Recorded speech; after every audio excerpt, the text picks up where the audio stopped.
میں ایک پاکستانی سنائپر وزیرستان میں دہشت گردوں کے خلاف ایک خطرناک مشن پر۔ کہانی کی طرف جانے سے پہلے آپ سے گزارش ہے کہ چینل کو سبسکرائب کیجیے اور ویڈیو کو لائک کیجیے۔ آئیے کہانی کی طرف چلتے ہیں۔ خوشحال خان کی بیٹھک کے وسیع صحن میں چاروں اطراف میں چارپائیاں رکھی ہوئی تھیں۔ میں نے جاتے ہی خوشحال خان اور حاضرین محفل سے مصافحہ کیا۔ پلوشہ البتہ ایک جانب خاموشی سے کھڑی رہی۔ اس کی طرف سے پہل نہ ہوتی دیکھ کر کسی نے بھی از خود اس سے ہاتھ ملانے کی کوشش نہ کی۔ ہمیں لانے والوں میں سے ایک نے آگے ہو کر خوشحال خان کو بتایا کہ ہم اس کے ماموزاد بھائی قابل خان کے دوست ہیں اور فائرنگ کرنے والے ہم ہی ہیں۔ بیٹھیں۔ خوشحال خان نے ہاتھ کے اشارے سے ہمیں ایک چارپائی پر بیٹھنے کا اشارہ کیا اور ہمارے بیٹھتے ہی پوچھا، آپ لوگ ہمارے علاقے میں کیوں فائرنگ کر رہے تھے؟ میرے خیال میں چونکہ قابل خان کے آدمی تلاشی لینے کے لیے وشلام گاؤں میں نہیں آئے تھے، اس لیے خوشحال خان کو اصل صورتحال معلوم نہیں تھی، بلکہ قابل خان کے آدمی اگر وہاں آتے بھی تو کسی نے انہیں گاؤں کی تلاشی لینے کی اجازت نہیں دینی تھی۔ میں نے کہا، فائرنگ ہم نے نہیں، قابل خان کے آدمی کر رہے تھے، ہم نے تو اپنے بچاؤ کے لیے جوابی فائرنگ کی تھی۔ اس نے معنی خیز لہجے میں پوچھا، کیا معاملہ ہے؟ دوسرا دن ہے، قابل خان وزیر کے آدمی آس پاس کے علاقوں میں کس کو ڈھونڈ رہے ہیں؟ بلکہ اب تو انہیں جہانداد خان کے لشکری کہا جائے گا۔ میں نے کہا، وہ قابل خان کے قاتل کو تلاش کرتے پھر رہے ہیں۔ اس نے پوچھا، تو آپ لوگوں پر انہوں نے غلطی سے گولی چلائی تھی؟ میں نے اطمینان سے کہا، نہیں، غلطی تو خیر نہیں کہہ سکتے کہ ہم دونوں ہی قابل خان کے قاتل ہیں۔ کیا؟ اس بار اس کے لہجے میں حیرانی تھی۔ میں نے کہا، جی ہاں، اصل بات تو یہی ہے۔ وہ بولا، تو آپ لوگ یہاں کیا لینے آئے ہیں؟ میں نے کہا، پناہ۔ اس نے فوراً انکار کرتے ہوئے کہا، میں قابل خان کے قاتلوں کو پناہ دے کر ایک نئی جنگ نہیں چھیڑ سکتا، اس لیے آپ لوگ کھانا وغیرہ کھا کر تشریف لے جائیں۔ پلوشہ نے پہلی مرتبہ زبان کھولی، قابل خان آپ کا بھی تو دشمن تھا۔ پلوشہ کو کم سن لڑکا سمجھتے ہوئے خوشحال خان نے اس کی بات کو درخور اعتنا نہیں جانا تھا۔ وہ بولا، بچے آپ ان باتوں کو رہنے دیں، آپ کا بڑا بات کر رہا ہے۔ میں نے کہا، چلو یہی بات میں دہرائی دیتا ہوں، دشمن کے دشمن تو دوست ہوتے ہیں نا۔ وہ مسکرایا تو میں نے کب آپ لوگوں کو دشمن سمجھا ہے؟ میرے کہنے سے پہلے بیٹھک کا صحن السلام علیکم کی آواز سے گونج اٹھا۔ آنے والا قابل خان تھا، وہی قابل خان جس کی جان ایک مرتبہ ہم دونوں نے بچائی تھی۔ صحن میں جلتی ٹیوب لائٹس کی روشنی میں اس نے ہمیں پہچاننے میں دیر نہیں لگائی تھی۔ وہ فوراً پخیر پخیر کہتے ہوئے ہاتھ پھیلاتے ہوئے ہماری جانب بڑھا۔ میں نے اٹھ کر اس سے معانقہ کیا اور اس کے کان میں سرگوشی کرتے ہوئے کہا، میرا ساتھی لڑکا نہیں لڑکی ہے، اس لیے اس سے ہاتھ نہ ملانا۔ وہ حیرانی سے بڑبڑایا، عجیب بات ہے، خیر ٹھیک ہے۔ مجھ سے معانقہ کر کے وہ خوشحال خان کی طرف متوجہ ہوا، بھائی جان، اس دن انہی دو آدمیوں نے میری جان بچائی تھی۔ یہ کہتے ہی وہ میرا ہاتھ تھام کر میرے ہمراہ چارپائی پر بیٹھ گیا۔ خوشحال خان ایک گہرا سانس لیتے ہوئے حاضرین محفل کو مخاطب ہوا، آپ لوگ تیاری کر کے اپنے پہاڑی مورچوں پر پہنچ جائیں۔ گویا اس نے ہمیں پناہ دینے کا ارادہ کر لیا تھا۔ ہمارے علاوہ وہاں بیٹھے تمام لوگ اسبات میں سر ہلا کر بیٹھک سے نکل گئے۔ خوشحال خان قابل خان کو مخاطب ہوا، آپ مہمانوں کو وقت دیں، میں بھی اوپر جا رہا ہوں۔ قابل خان ہم سے مستفسر ہوا، آپ لوگ یقیناً کھانا کھا کر ہی آرام کرنا پسند کریں گے؟ میں نے بلا تکلف کہا، جی ہاں، سخت بھوک لگی ہے۔ وہ بولا، ٹھیک ہے، میں کھانا لاتا ہوں، پھر گپ شپ کرتے ہیں۔ وہ بھی بیٹھک سے نکل گیا۔ قابل خان کے جاتے ہی میں پلوشہ کو مخاطب ہوا، یہ گھروں کو چھوڑ کر پہاڑوں پر چڑھنے کی منطق میری سمجھ سے بالاتر ہے۔ وہ بولی، وزیروں اور محسودوں میں جب بھی جنگ ہوتی ہے وہ گاؤں سے باہر نکل کر ہوتی ہے، ایک دوسرے کی عورتوں اور بچوں پر کوئی ہتھیار نہیں اٹھاتا۔ اب سارے مرد گاؤں چھوڑ کر پہاڑوں پر پہنچ جائیں گے اور پھر جب تک صلح کی بات چیت نہیں ہوتی فائرنگ ہوتی رہے گی۔ میں نے پوچھا، گویا جہانداد خان ہماری بازیابی کے لیے ضرور لڑائی کرے گا؟ وہ بولی، اگر اس نے لڑائی نہ چھیڑی تو یہ لوگ واپس گھروں میں آ جائیں گے، لیکن ایک بات یقینی ہے کہ جب تک ہم یہاں ہیں یہ ہم پر کوئی حرف نہیں آنے دیں گے، البتہ تمام قتل ہو گئے تو علیحدہ بات ہے۔ میں نے پریشانی بھرے لہجے میں کہا، ویسے یہ بہت غلط ہوگا اگر ہماری وجہ سے دو قبیلوں میں جنگ چھڑ جائے۔ وہ بولی، آپ فکر نہ کریں، یہ یہاں معمول کی بات ہے، اور پھر وقتی طور پر یہاں پناہ لینا ہماری مجبوری تھی، ورنہ جس انداز میں جہانداد نے ہمیں پکڑنے کے لیے اپنے لشکر کو تمام علاقے میں پھیلایا ہوا تھا، مجھے ڈر تھا کہ ہم نے پکڑے جانا تھا۔ میں اس بات میں سر ہلا کر خاموش ہو گیا۔ وہ میرا دایاں ہاتھ اپنے دونوں ہاتھوں میں لے کر سہلانے لگی۔ پرمشقت زندگی گزارنے کی وجہ سے اس کے ہاتھ عام عورتوں کی طرح نہیں تھے، اس کے باوجود اس کے ہاتھوں میں ایک کشش تھی۔ ایک لمحہ خاموشی کے بعد اس نے محبوبانہ انداز میں پوچھا، قابل خان کو میرے لڑکی ہونے کے بارے میں بتلا رہے تھے؟ میں نے کہا، ہاں، کیونکہ میں نہیں چاہتا تھا کہ وہ بعد میں تم سے بھی گلے ملے۔ قریب کھسک کر وہ میرے کندھے پر سر رکھتے ہوئے ناز بھرے لہجے میں بولی، ایک دم میرے بارے میں اتنا زیادہ حساس کیسے ہو گئے؟ میں نے کہا، اپنی چیز کے بارے میں حساس ہونا پڑتا ہے۔ وہ بولی، میں تو پہلے دن سے آپ کی تھی، بس آپ ہی جان چھڑانے کی کوششوں میں تھے۔ میں نے کہا، جان چھڑانا پڑتی ہے، کیونکہ ایسے خطرناک کھیل میں جذباتی لگاؤ اور زیادہ خطرناک ہو جاتا ہے۔ اسی وقت دروازے پر آہٹ ہوئی۔ काबिल खान खाने के बर्तन उठाए अंदर आ रहा था। बोला, माफी चाहता हूँ, फिलहाल तो जो पका था वही ले आया हूँ। कल इंशाल्लाह खुसूसी तौर पर आपकी मेहमान नवाजी करेंगे। चिकन का भरा डोंगा देखते ही मैंने मुस्कुराकर कहा, इससे अच्छा और क्या खिलाएंगे भाई। खाने के बर्तन हमारे सामने रखते हुए वो वजाहत करता हुआ बोला, ये तो रोजमर्रा का खाना है, आपने भूखे होने की इत्तला दी है तभी जल्दी में यही उठा लाया, वरना मेहमान के लिए तो कुछ खुसूसी पकाया जाता है। जज़ाकल्लाह। रोटी का निवाला तोड़ते हुए मैंने खुलूसे दिल से कहा। उसने पानी का भरा जग हमारे करीब रखते हुए कहा, आप लोग खाना खाएं, मैं चाय लाता हूँ।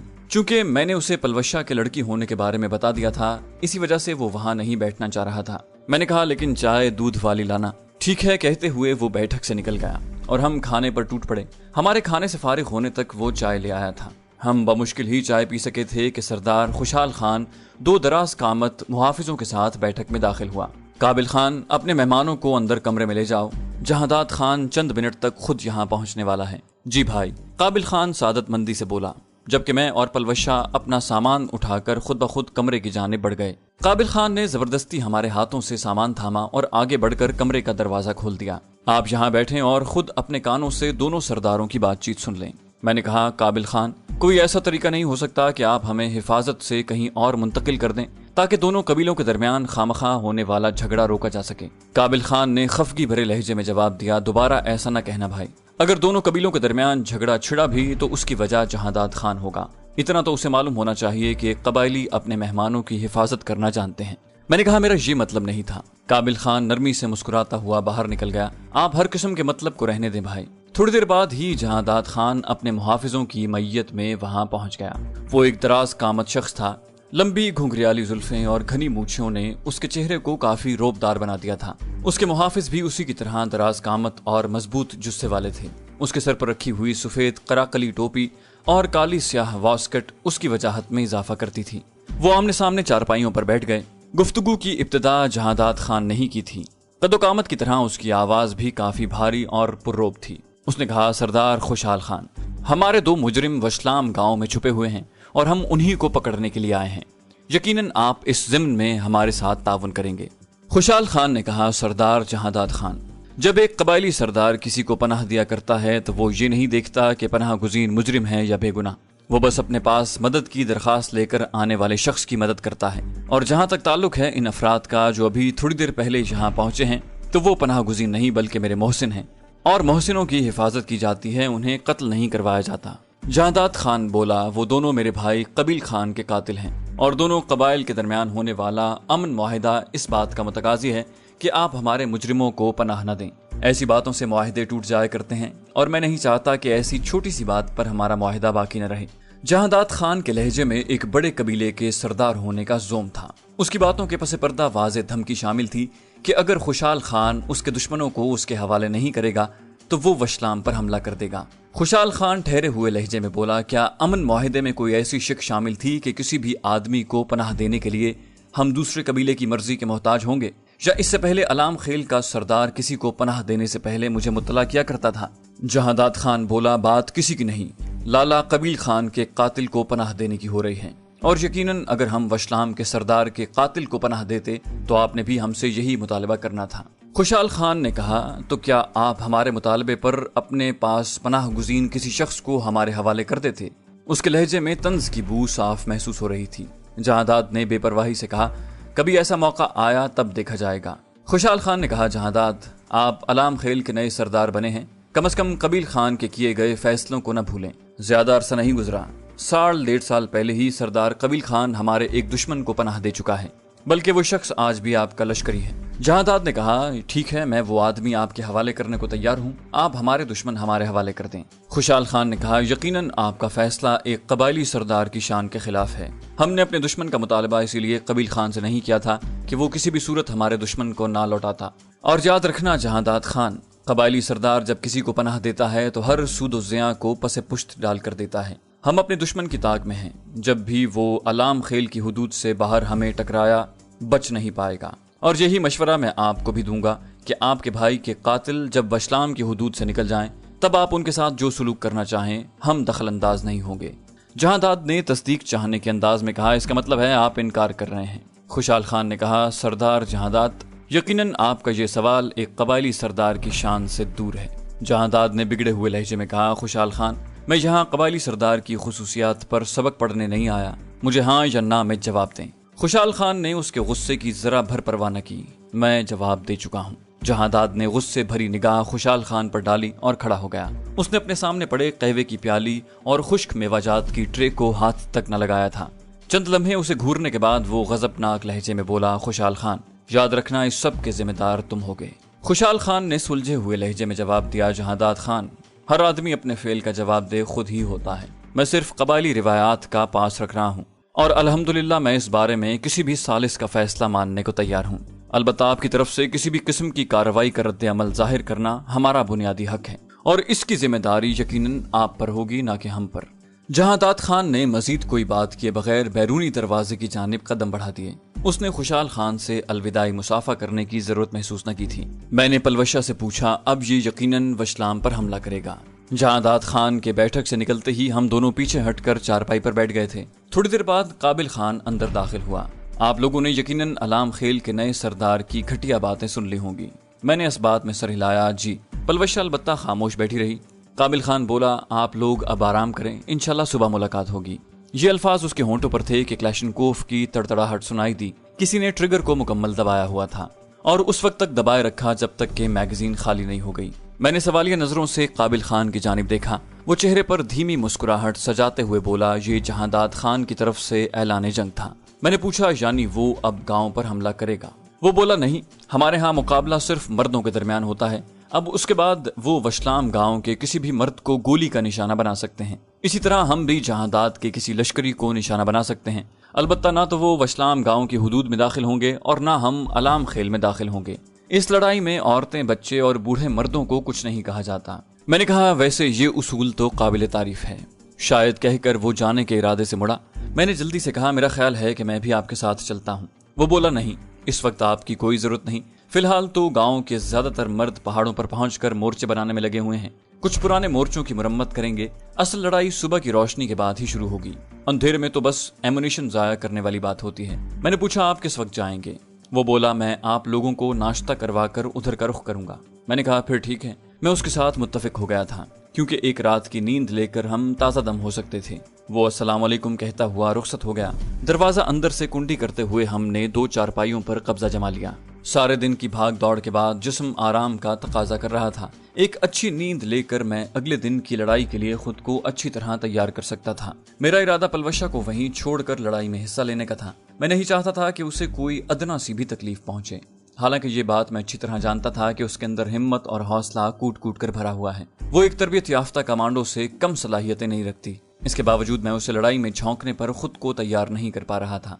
अलबत्ता इतना मुझे मालूम था कि उसने बहुत मुश्किल से राजी होना था और उसे राजी करने के लिए जरूरी था कि मैं कोई अच्छी सी तरकीब सोच लेता। सबसे बेहतर तो यही था कि मैं उसे अपनी खफगी से डरा कर लड़ाई में हिस्सा लेने से रोकता। इसी उधेड़-बुन में मेरी आंखें बंद होने लगी और फिर मैं नींद की मीठी वादियों में खो गया। अचानक दूर कहीं क्लैशनकोफ की तड़तड़ाहट उभरी और मेरी आंख खुल गई। रात के 2 बज रहे थे। कमरे में अभी तक ट्यूबलाइट जल रही थी। मेज पर पानी का भरा जग और ग्लास रखा था। पानी का ग्लास भरते हुए मैंने पलवशा की जानिब देखा। वो गहरी नींद में थी। उसके चेहरे पर छाई मासूमियत नींद में और ज्यादा बढ़ गई थी। अचानक कसमसाते हुए उसने करवट बदली और उसका मलिह चेहरा मेरी आंखों के सामने से हट गया। मैंने काफी देर हाथ में थामा ग्लास मुंह से लगाया। पानी पीकर मैंने ग्लास मेज पर रखा। उस वक्त न जाने क्यों मेरा दिल कर रहा था कि मैं पलवशा के चेहरे को फिर से देखूं। मेरी निगाहें उसके मलिह चेहरे की तरफ देखती रही और इसी तरह घूरते घूरते मैं एक बार फिर नींद की वादियों में खो गया। मेरी दोबारा आंख अजान की आवाज से खुली थी। पलवशा अभी तक नींद में थी। मैं कमरे से बाहर निकलकर बैठक के एक कोने में बने बैतुल खला की जानिब बढ़ गया। वैसे प्लास्टिक के 3 ड्रम पानी के भरे हुए पड़े थे और उनके साथ प्लास्टिक के चंद लोटे भी रखे थे। मैं वुजू करके कमरे में वापस आया। वो अभी तक सोई हुई थी। दीवार से लटका जायनमाज उतार कर मैं वहीं नमाज पढ़ने लगा। मेरे नमाज पढ़ने तक वो जाग गई थी। जायनमाज दीवार में गड़ी कील में लटका कर मैं अपनी चारपाई पर आन बैठा। वो बिस्तर छोड़कर मुंह हाथ धोने चल पड़ी। उसकी वापसी पर हम गपशप करने लगे। तुलुए आफ्ताब के बाद काबिल खान नाश्ते के बर्तन उठाए वहां पहुंच गया। पुरतकल्लुफ नाश्ते के बाद मैं जाने के लिए तैयार था। काबिल खान नाश्ते के बर्तन वापस करके लौटा और कहा, छोटी बहन को मैं अपनी बीवी के पास छोड़ देता हूँ और हम दोनों चलते हैं। वो तेज लहजे में बोली, क्या? मैं कोई बहन वहन नहीं हूँ, फिलहाल मुझे भाई समझो। मैंने जरा सख्ती से कहा, पलवशा तुम्हारा दिमाग ठीक है? वो बोली, नहीं है ठीक। फिर? और मुझे घूरते हुए उसने बिभरते हुए लहजे में कहा, मुझे शदीद गुस्सा आया। कभी किसी बेगैरत की बात मान भी लिया करो, वो भी तुर्की बतुर्की बोली। अगर कोई बेगैरत होता तो मान भी लेती। मैंने दो टोक लहजे में कहा, तुमने यहाँ रहना है कि नहीं? उसने हतमी अंदाज में जवाब दिया, नहीं नहीं नहीं, मैंने वहीं रहना है जहाँ आप होंगे। मैंने बिगड़ते हुए पूछा, क्यों? मैं बच्चा हूँ जिसे तुम्हारी हिफाजत की जरूरत है। वो झट से बोली, मैं तो बच्ची हूँ ना, और मुझे आपकी हिफाजत की जरूरत है। मैंने कहा, इसीलिए तो यहीं छोड़े जा रहा हूँ। वो बोली, कितनी बार बताऊं यहाँ नहीं रहना, तुम्हारे साथ जाना है। मैंने कहा, ठीक है, जो मर्जी आए करो। वो काबिल खान को मुखातिब हुई, काबिल भाई, आप 1 मिनट के लिए हमें अकेला छोड़ सकते हैं? वो बाहर जाने लगा। क्यों नहीं? मैंने उसे रोकने की कोशिश की, कोई जरूरत नहीं है, मगर वो बाहर निकल गया। मेरा रूखा लहजा उससे बर्दाश्त नहीं हो पाया था। वो बोली, मैं सचमुच रूठ जाऊंगी। मैंने खुश्क लहजे में कहा, तो मना किसने किया है? और स्नाइपर राइफल का थैला पीठ पीछे डाल दिया। वो अजीब से लहजे में कहते हुए बोली, आपसे नहीं, जिंदगी से। उसने जेब से कबील खान वाला पिस्तौल निकाल कर कनपटी से लगा लिया। मेरा दिल जैसे हल्क में आ गया था। मैं तड़प कर आगे बढ़ा और उसके हाथ से पिस्तौल छीन कर उसके चेहरे पर 2 थप्पड़ जड़ दिए। बेवकूफ, अहमक, जाहिल। मेरे मुंह में जो आया मैं बकता गया। मेरे थप्पड़ों और अल्फाज का उस पर जरा भी असर न हुआ। वो इत्मीनान भरे लहजे में पूछने लगी, अपने साथ खुशी खुशी लेके जाएंगे कि नहीं? मैंने कहा, आ जाना, लेकिन वादा करो आज के बाद ऐसी हरकत नहीं करोगी। वो बोली, पहले आप वादा करें कि कभी छोड़ने की बात नहीं करेंगे। मैंने कहा, मैंने कब छोड़ने की बात की है? मैं तो तुम्हारी हिफाजत के लिए कह रहा था। अगर तुम यहाँ रहोगी तो वहां मैं तसल्ली से लड़ सकूंगा। वो बोली, राजू, मैं मोम की गुड़ियां सिर्फ आपके लिए हूँ, वरना ये बात तो आप भी अच्छी तरह जानते हैं कि ऐसे मराहिल मेरे लिए कोई नई चीज नहीं है। और जहां तक ताल्लुक है मरने का, तो मौत का वक्त तो टला नहीं करता। तो क्यों न जब मौत आए तो मैं आपके साथ हूँ। इससे बड़ी खुशकिस्मती और सादत मेरे लिए क्या हो सकती है? मैंने कहा, मेरा ख्याल था कि तुम इतनी ज्यादा जिद्दी और हट धर्म नहीं होगी, मगर मैं गलत था। वो बोली, मुझे आपकी बातों से अब भी खफकी की बू आ रही है। सामान वाला थैला उठाते हुए उसने बगौर मेरे चेहरे को देखा। उसका मासूमियत से पुर लहजा सुनते हुए मेरे मुंह से बेख्तियार कह कहा निकल गया। उसने क्लैशनकोफ उठाकर कंधे से लटका ली। हाँ, अब ठीक है। मैंने भी अपनी क्लैशनकोफ उठाते हुए संजीदा होकर कहा, पलवशे, आइंदा मुझे ऐसा मौका न देना। तुमने सचमुच मेरा सांस निकाल दिया था। वो भी एकदम संजीदा हो गई। माफी चाहती हूँ, आइंदा ऐसा नहीं होगा। काबिल खान बैठक के सहन में बिछी चारपाइयों पर बैठा अपनी क्लैशनकोफ को कपड़ा मार रहा था। कबायली सरदार अपनी सफाई से ज्यादा अपने हथियार की सफाई का ख्याल रखते हैं। खुद कई कई दिन के मैले कपड़े जेबतन किए होंगे, मगर उनका हथियार खूब चमक रहा होगा। हमें कमरे से बरामद होता देखकर वो खड़ा हो गया। तो क्या फैसला है? पलवशा ने शोखी भरे लहजे में कहा, वही जो मैं चाहूंगी। और काबिल खान बेसाख्ता हंस पड़ा। जीशान भाई, इसका मतलब है आप हमारी बहन से डरते हैं। गहरा सांस लेते हुए मैंने कहा, अहमकों से डरना ही पड़ता है। वो बोला, बात तो 16 आने सही है। क्लैशनकोफ को कंधे से लटकाकर वो भी चलने को तैयार था। उसके साथ चलते हुए हम बैठक से बाहर आए। इक्का दुक्का फायर की आवाज सुनाई दे रही थी। काबिल खान ने हाथ में आई कॉम का वायरलेस सेट पकड़ा हुआ था। बैठक से निकलते ही वो अपने आदमियों को हमारे आने की इत्तला देने लगा। मैं 2 आदमियों के साथ ऊपर आ रहा हूँ। उसने इस अंदाज में कहा था कि अगर कोई दुश्मन सुन भी ले तो उसे ये मालूम ना हो कि उसके साथ हम जा रहे हैं। रेडियो सेट से एक नामानूस आवाज उभरी, आ जाएं। यकीनन वो खुशाल खान के लश्कर का कोई कमांडर था। काबिल खान ने मेरी पीठ पर लादे थैले की तरफ इशारा करते हुए कहा, बेहतर होता कि आप अपना सामान वहीं छोड़ देते, इतना वजन साथ फिराने का फायदा। मैंने हंसकर कहा, ये हथियार है भाई। उसके लहजे में हैरानी थी। ये भला कौन सा हथियार है? मैंने कहा, ये स्नाइपर राइफल है। उसने समझने वाले अंदाज में सर हिलाया। अच्छा, दूर मार राइफल। मैंने कहा, बिल्कुल। उसने झिझकते हुए कहा, अच्छा, अगर बुरा ना मानूं तो एक बात पूछूं? मैंने कहा, पूछो। गांव के आखिरी मकान को पीछे छोड़कर हम थोड़ा सा नशेब में उतरे। उससे आगे हमें एहतियात से जाना था। गो दुश्मन कुछ फासले पर था, लेकिन उनके पास अगर कोई स्नाइपर राइफल होती तो गोली लगने का खतरा बढ़ जाता। वो बोला, पिछले दिनों कबील खान के एक मुखालिफ का तस्करा सुनने में आ रहा है, जो काफी अच्छा निशानेबाज है, जिसे कबील खान के आदमी SS कहते हैं। बल्कि सुना है उस दिन कबील खान की गाड़ियों पर घात लगाने वालों में से एक वही SS भी शामिल था। क्या ये सच है? अगर सच है तो वो गया कहाँ? आप लोगों के साथ क्यों नहीं? मैंने कहा, उस दिन घात लगाने वाले हम 2 ही थे और कबील खान की गाड़ियों को हमने सड़क पर बारूद लगाकर तबाह किया था। इसके अलावा हमारे पास रॉकेट लॉन्चर भी मौजूद था। जो गाड़ी बारूद से बच गई उसे रॉकेट लॉन्चर से उड़ा दिया। मैंने बात को एकदम गोलमोल कर दिया। कहकर काबिल खान ने मजीद सवाल से गुरेज किया। नशेब से गुजरकर हमने ढलान पर कदम रखे और करीबन दौड़ते हुए झाड़ियों के करीब झुंड में घुस गए। दौड़ने की वजह से हमें झाड़ियों के अकब में 2-3 मिनट रुककर अपना सांस बहाल करना पड़ा। ऑक्सीजन की कमी की वजह से उस इलाके में सांस फूलना एक आम मसला है। 2-3 मिनट ठहर कर हम दोबारा आगे बढ़े। गाहे गाहे फायर की आवाज इस बात का पता दे रही थी कि दोनों कबीले सरगर्म हैं। काबिल खान हमारी रहनुमाई के लिए आगे था। काबिल खान के पीछे मैंने जानबूझकर पलवशा को रखा था कि अकबी जानिब से दुश्मन की चलाई गई गोलियों से मैं उसे अपने जिस्म की आड़ मुहैया कर सकता था। मेरी इस हरकत से वो भी नावाकिफ थी। इसी वजह से जब मैंने उसे आगे बढ़ने को कहा तो वो मुझे अजीब नजरों से घूर रही थी, ऐसी नजरें जिनमें गुस्से के साथ फख्र और गुरूर और अपनी अहमियत का एहसास भरा था। जब से हम दोनों के दिल की हालत एक दूसरे के सामने खुलकर आ गई थी, मेरे दिल में उसकी मोहब्बत बढ़ती जा रही थी।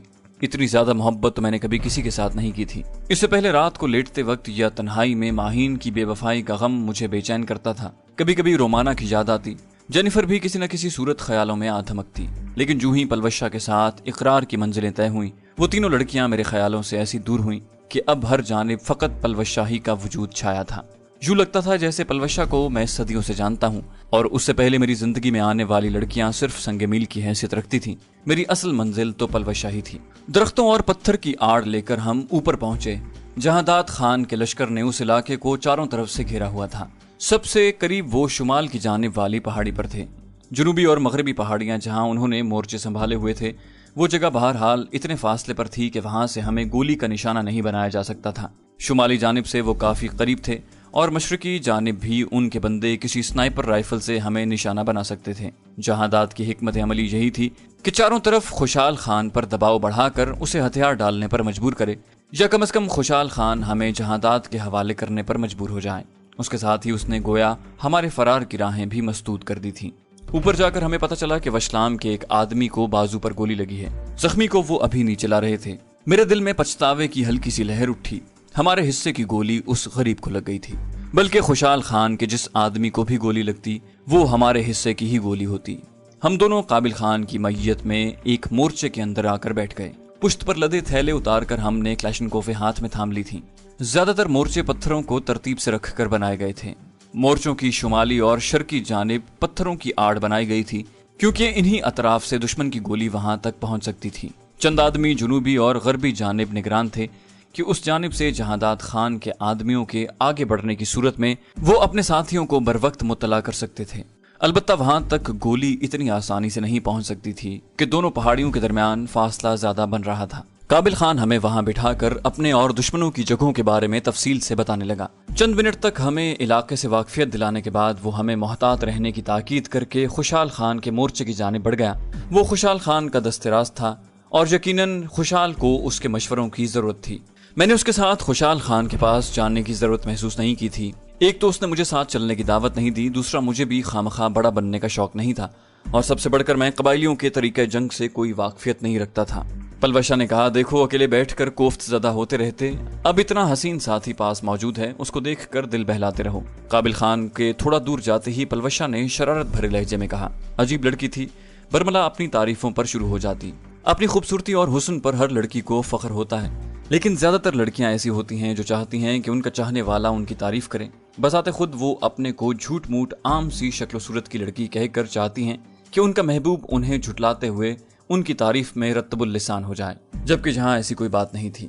पलवशा बड़े धूस से खुद को प्यारा और खूबसूरत कहती, और उसका ऐसा कहना मुझे भी ज्यादा मसरूर कर देता। मैंने मुंह बनाते हुए पूछा, तुम्हें खूबसूरत किसने कहा है? वो शौक से बोली, भूल गए। मैंने उसे छेड़ते हुए कहा, तुम भी मजाक को सच समझ लेती हो। वो बोली, जी मैं जानती हूँ कितना मजाक था। मेरे जवाब देने से पहले ही शुमाली जानिब से क्लैशनकोफ के मुसलसल गरजने की आवाज आई। खुशहाल खान के आदमी भी फायर का जवाब देने लगे। दोनों तरफ से फायरिंग का सिलसिला जारी रहा। चैनल को सब्सक्राइब कीजिए और बेल आइकन पर क्लिक कीजिए ताकि आपको तमाम वीडियोस फौरन मिलती रहें।